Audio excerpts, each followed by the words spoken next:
ఒక మనిషి తన ఫ్యామిలీని కాపాడుకోవడానికి ఎంత దూరం వెళ్తాడు? దృశ్యంలో చూసాం, దృశ్యం 2లో షాక్ అయ్యాం, కానీ ఇప్పుడు దృశ్యం 3 ఆటని పూర్తిగా మార్చేసిందట.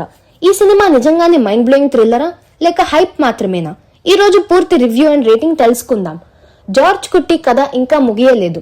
గత 2 పార్ట్స్లో తన కుటుంబాన్ని రక్షించుకోవడానికి అతను చేసిన ప్లాన్స్ పోలీసులను కూడా మోసం చేశాయి. కానీ ఈసారి పాత కేసు మళ్ళీ ఓపెన్ అవుతుంది, కొత్త సాక్ష్యాలు బయటకు వస్తాయి. అంతేకాకుండా జార్జ్ కుట్టి వేసిన పర్ఫెక్ట్ ప్లాన్ లో చిన్న పొరపాటు కనిపిస్తుందట.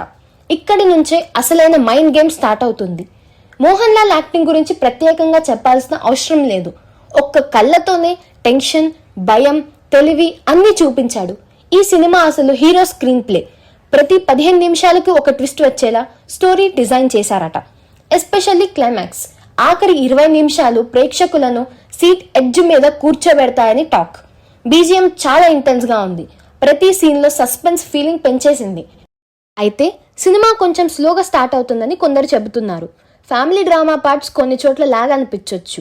మొత్తానికి చెప్పాలంటే దృశ్యం 3 మరోసారి థ్రిల్లర్ జానర్ లో మాస్టర్ క్లాస్ ఇవ్వబోతుందనే ఫీలింగ్ వస్తుంది. సస్పెన్స్ మూవీస్ అంటే ఇష్టం ఉన్న వాళ్ళు ఈ మూవీని మిస్ అవ్వకండి. మీకు దృశ్యం సిరీస్ లో ఏ పార్ట్ బాగా నచ్చింది? కమెంట్ చేయండి.